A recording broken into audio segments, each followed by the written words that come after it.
नमस्कार दोस्तों, मैं रवीश आनंद आप सबों का फिर से वेलकम करता हूं अपने कंटेंट टॉक विद रवीश में। जैसा कि हम सभी जानते हैं, 29 जुलाई 2020 को the union cabinet of NDA government ने नेशनल एजुकेशन पॉलिसी 2020 को अप्रूवल दे दिया है। आफ्टर 34 ईयर्स गैप, इससे पहले 1986 में नेशनल पॉलिसी ऑफ एजुकेशन को अप्रूव किया गया था। इससे फिर 1992 में फर्दर मॉडिफाई किया गया by then PM Narasimha Rao. 1986 national policy on education का फोकस था access and equity of education because of social inequality. Access का मतलब हुआ यहाँ पर अवेलेबिलिटी एंड इक्विटी का मतलब हुआ फेयरनेस, यानी कि जिससे सबको शिक्षा और समान शिक्षा मिल सके। यही उद्देश्य था नेशनल पॉलिसी ऑन एजुकेशन 1986 का। ईयर 2015 में गठित TSR Subramanian committee report and 2019 में के कस्तूरीरंगन रिपोर्ट के रिकमेंडेशन पर एक्सेस इक्विटी के साथ साथ क्वालिटी एजुकेशन पर फोकस किया गया, जिस कारण गवर्नमेंट को नेशनल एजुकेशन पॉलिसी 2020 लाना पड़ा। ईयर 2002 में एजुकेशन को आर्टिकल 21A के तहत फंडामेंटल राइट्स बनाया गया और 2009 में right of children to free and compulsory education act के तहत सर्व शिक्षा अभियान पूरे देश में चलाया गया। नेशनल एजुकेशन पॉलिसी 2020 का मेन विजन है to design a framework of school education and higher education of India.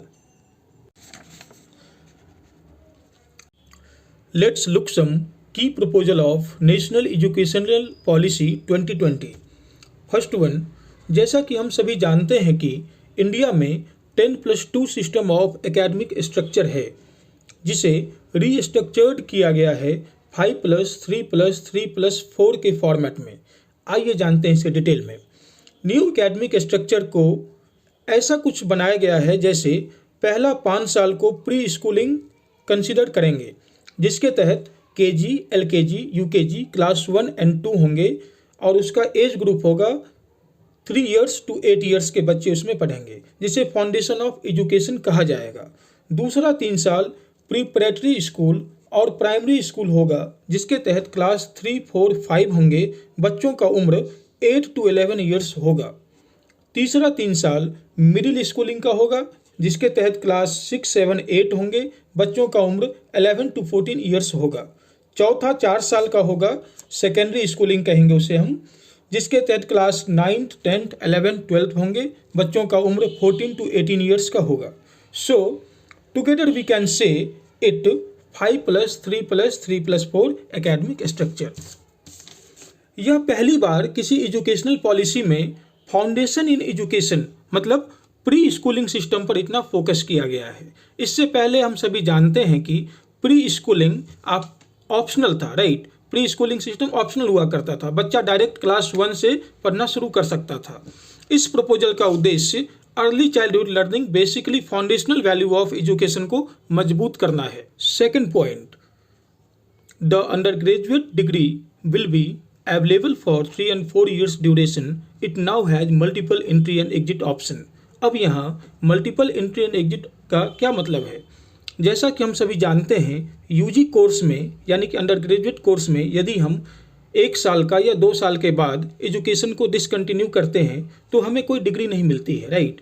लेकिन नेशनल एजुकेशन पॉलिसी 2020 में ऐसा प्रपोजल लाया गया है कि यदि आप एजुकेशन को डिसकंटिन्यू करते हैं और फिर से कंटिन्यू करना चाहते हैं तो आपकी एजुकेशन वहीं से कंटिन्यू होगी जहां से आपने डिसकंटिन्यू किया था, और डिसकंटिन्यू जहाँ से आपने किया उसकी डिग्री भी आपको दी जाएगी। जैसे फर्स्ट ईयर के बाद आपको डिप्लोमा की डिग्री, सेकेंड ईयर के बाद आपको एडवांस डिप्लोमा की डिग्री, और फाइनल जब आप 3 साल का कोर्स या 4 साल का कोर्स करते हैं तो आपको प्रॉपर डिग्री दी जाएगी। As per the new policy, the undergraduate program will be credit based, जहाँ 1 क्रेडिट आपको मिलेगा जब 1 घंटे का आप पढ़ोगे क्लास में। 1 hour ऑफ टीचिंग और lectures will be equal to 1 credit और 2 hour ऑफ फील्ड वर्क और practical will be equal to 1 credit. इससे करिकुलम के डिजाइनिंग में फ्लेक्सिबिलिटी आएगा।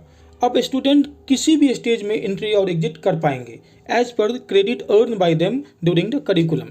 इस पर्पस को पूरा करने के लिए एकेडमिक बैंक ऑफ क्रेडिट बनाया जाएगा। यह सभी रिकॉग्नाइज्ड कॉलेज के स्टूडेंट्स का क्रेडिट डिजिटली स्टोर्ड करेगा और क्रेडिट अर्न के हिसाब से डिग्री प्रोवाइड की जाएगी। यह एकेडमिक क्रेडिट बैंक कुछ बैंक क्रेडिट सिस्टम में यूज होने वाला सिबिल स्कोर की तरह ही काम करेगा। जैसे आप कोई लोन लेने जाते हैं या फिर बैंक आपको क्रेडिट कार्ड देती है तो उसके लिए एक सिबिल स्कोर होता है, उससे पता चलता है कि आपका क्या क्रेडिट है बैंकिंग में। उसी हिसाब से एकेडमिक क्रेडिट को भी इस बैंक में स्टोर रखा जाएगा और आपको उसी हिसाब से डिग्री दी जाएगी। जैसा कि सिबिल स्कोर में जितना स्कोर बढ़िया उतना ही लोन अप्रूवल का चांस बढ़िया होता है, ऐसे ही आपको एकेडमिक बैंक में, क्रेडिट बैंक में जितना आपका क्रेडिट बढ़िया होगा उतना ही आपका एकेडमिक परफॉर्मेंस भी बढ़िया होगा और उस क्रेडिट स्कोर को आप इंडिया के किसी भी रिकॉग्नाइज्ड यूनिवर्सिटी में यूज कर सकते हैं। ये थोड़ा हम लोग यूनाइटेड स्टेट्स ऑफ अमेरिका के अंडर ग्रेजुएट डिग्री के कोर्स का स्ट्रक्चर देखें। यह 4 इयर्स का कोर्स होता है जिसमें 120 to 128 सेमेस्टर क्रेडिट आवर्स होते हैं। वहाँ BA arts and BA science का प्रोग्राम होता है, राइट, जहाँ first year, second year, third year 4 साल के कोर्स होते हैं। हमारे यहाँ जैसे 3 और 4 साल होते हैं, वहाँ पर केवल 4 साल के ही कोर्स होते हैं। BA आर्ट्स में जैसे कि या साइंस में आप हो, फर्स्ट ईयर वालों को फ्रेशमैन कहते हैं, सेकेंड ईयर वालों को सोफोमोर कहते हैं, थर्ड ईयर वालों को जूनियर कहते हैं, फोर्थ ईयर वालों को सीनियर कहते हैं। और यहाँ फाइनल ईयर में आपको एक मेजर सब्जेक्ट लेना होता है जिस सब्जेक्ट में यूनिवर्सिटी आपको डिग्री देती है। यह पता चलता है कि अब इंडियन अंडर ग्रेजुएट सिस्टम भी मोर रिसर्च बेस्ड होने वाली है। यह भी अब इंटरनेशनल स्टैंडर्ड को फुलफिल करने वाली है, जैसा कि यूनाइटेड स्टेट्स ऑफ अमेरिका और यूके की एजुकेशनल सिस्टम है। अब तीसरा पॉइंट, इसको हम लोग डिस्कस करेंगे। यह कहा जा सकता है कि इंडियन एजुकेशन सिस्टम को भी अब ग्लोबल एजुकेशन सिस्टम बनाने का प्रयास किया जा रहा है। तीसरा पॉइंट है, the higher educational institutes now will have the option of offering a 1 year masters degree under the new national education policy 2020। जैसा कि हम सभी जानते हैं कि हमारे यहाँ 10+2 होती है, फिर अंडर ग्रेजुएट या तो 3 साल या तो 4 साल, फिर मास्टर्स। यदि आप, लेकिन न्यू एजुकेशन पॉलिसी में यदि आप 3 साल का ग्रेजुएशन करके आते हो तो आपको 2 साल का मास्टर्स करना होगा, और आप 4 साल का UG कोर्स करके आते हो तो आपको 1 साल का ही मास्टर्स डिग्री करना पड़ेगा। ऐसा इसलिए है क्योंकि मास्टर्स जो 3 साल वाले कोर्स के बाद जो होगी उसके सेकेंड ईयर कोर्स में मोर रिसर्च बेस्ड स्टडी को फोकस किया जाएगा, और जो 4 साल का UG कोर्स करेंगे उसके फाइनल ईयर में ही रिसर्च बेस्ड एनालिसिस को इंक्लूड किया जाएगा सिलेबस में, ताकि वो 1 साल के मास्टर्स डिग्री करके ही research based analysis further PhD करने के लिए वो रेडी हो जाएं। इससे हॉलिस्टिक अप्रोच ऑफ एजुकेशन को हम डेवलप कर पाएंगे और रिसर्च का एक ऐसा माहौल बनाएंगे ताकि इंडिया में रिसर्च एंड डेवलपमेंट अच्छे से हो पाए। 21st सेंचुरी में इंडिया साइंस एंड टेक्नोलॉजी के फील्ड में एज ए ग्लोबल पार्टनर के तौर पर उभर रहा है। We can see in the field of space technology the role of ISRO, in the field of defence technology the role of DRDO, in the biotechnology, in the nano technology, nuclear technology, especially now we can see in the vaccination programming, in the field of economics and various social sciences। Bharat एक global partner के तौर पर उभर रहा है, इसलिए demand है कि हम लोग मास्टर्स के एजुकेशन को रिसर्च बेस्ड बनाएं, न कि थ्योरेटिकल बेस पे ही रहने दें। And the fourth proposal is to remove the MPhil program. Government MPhil program को डिसकंटिन्यू करने का विचार बना रही है। ये कोर्स PG के बाद और PhD के पहले की जाती है ताकि रिसर्च में वैल्यू एडिशन किया जा सके। हालांकि MPhil PhD करने के लिए कोई मैंडेटरी नहीं है। अब मास्टर्स के बाद स्टूडेंट्स डायरेक्टली PhD और डॉक्टर्स इन फिलॉसफी कर सकेंगे, और MPhil का कोर्स अब अगले न्यू एजुकेशन पॉलिसी जब लागू हो जाएगी तो इसको हटा दिया जाएगा।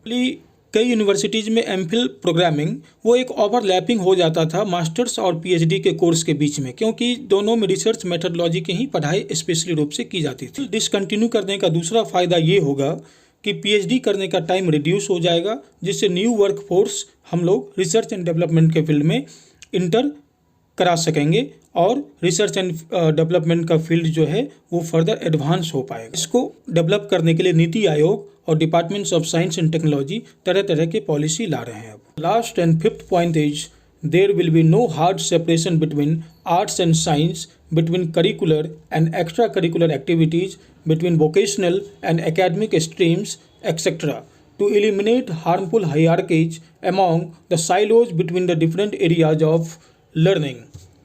मैं आपको इसका मतलब समझाता हूँ। हम लोग आर्ट्स में डिफरेंट सब्जेक्ट्स पढ़ते हैं, वैसे ही साइंस में भी हम लोग डिफरेंट डिफरेंट सब्जेक्ट्स पढ़ते हैं। हमारे यहाँ करिकुलर एक्टिविटीज़ हैं, एक्स्ट्रा करिकुलर एक्टिविटीज़ हैं, जैसे कि आर्ट्स में history, geography, psychology, English, political science, sociology, anthropology, economics etcetera पढ़ते हैं। अंडर आर्ट्स हमारे एजुकेशन सिस्टम में 3 कैटेगरी हैं। पहला लिबरल आर्ट, दूसरा सोशल साइंसेज एंड तीसरा क्रिएटिव आर्ट, जिसमें डिफरेंट डिफरेंट सब्जेक्ट को कैटेगराइज किया गया है और अलग अलग इसमें लोगों का इंटरेस्ट भी होता है, डिग्री भी होती है। हार्ड साइंस में आता है physics, chemistry, biology, geology, astronomy, botany, etc..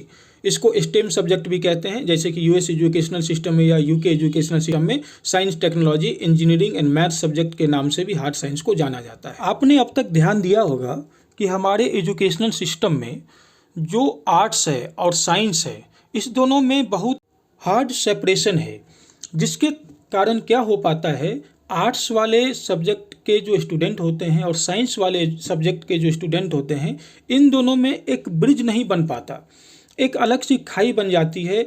उनका रास्ता अलग हो जाता है, इनका रास्ता अलग हो जाता है। न्यू एजुकेशन पॉलिसी 2020 के तहत अब आर्ट्स एंड साइंस का जो सब्जेक्ट है, इस दोनों के बीच में जो हार्ड सेपरेशन है, इस दोनों को ब्रिज करने का कोशिश किया जाएगा ताकि दोनों अलग अलग ना हो पाए। मैं नहीं जानता कि आप इस तथ्य से सहमत हैं या नहीं, अवेयर हैं या नहीं। आजकल देखा गया है कि हार्ड साइंस जिसे हम साइंस कहते हैं और सॉफ्ट साइंस जिसे सोशल साइंस कहते हैं, इन दोनों के बीच बहुत अधिक कॉन्फ्लिक्ट और विवाद बढ़ गए हैं।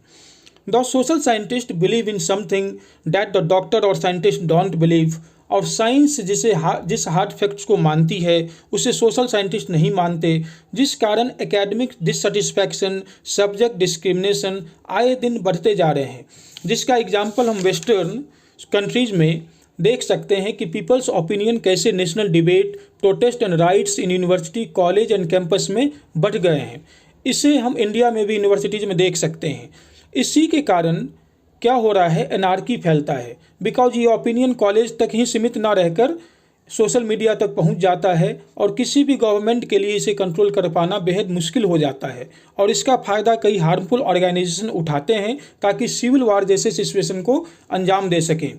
अब इस नेशनल एजुकेशन पॉलिसी 2020 से गवर्नमेंट आर्ट्स एंड साइंस का बैरियर तोड़कर हर एक स्टूडेंट को प्रॉब्लम सॉल्विंग माइंडसेट के नज़रिए से तैयार करेगी, जिस कारण स्टूडेंट्स को फुलफिल किया जाएगा with life skills, entrepreneur skills, logical and analytical skills, creative mindfulness, ताकि ओवरऑल डेवलपमेंट हो सके इंडिविजुअली एंड सोशली। हालांकि यह अभी क्लियर नहीं है कि गवर्नमेंट ऐसा कैसे कर पाएगी, परंतु इसमें टीचर्स का ग्रेट रिस्पॉन्सिबिलिटी होगा to train themselves in order to facilitate others and bring a change. इसी कारण से मिनिस्ट्री ऑफ एचआरडी, जो कि अब मिनिस्ट्री ऑफ एजुकेशन हो गई है, ने अनाउंस किया है कि वो अगले बजट सत्र से 6% ऑफ जीडीपी का एजुकेशन पर खर्च करेगी, जो according to economic survey of 2018-19 के हिसाब से अभी 3% ऑफ जीडीपी खर्च होती है। अब यह तो वक्त ही बताएगा कि न्यू एजुकेशन पॉलिसी यानी कि नेशनल एजुकेशन पॉलिसी किस हद तक इम्प्लीमेंट हो पाएगा, बट यह देश की ज़रूरत है and India hardly needs it. मैं आशा करता हूँ कि न्यू नेशनल एजुकेशन पॉलिसी मैं आप सबों तक पहुँचा पाया। बहुत बहुत धन्यवाद। Thank you very much. जय हिंद।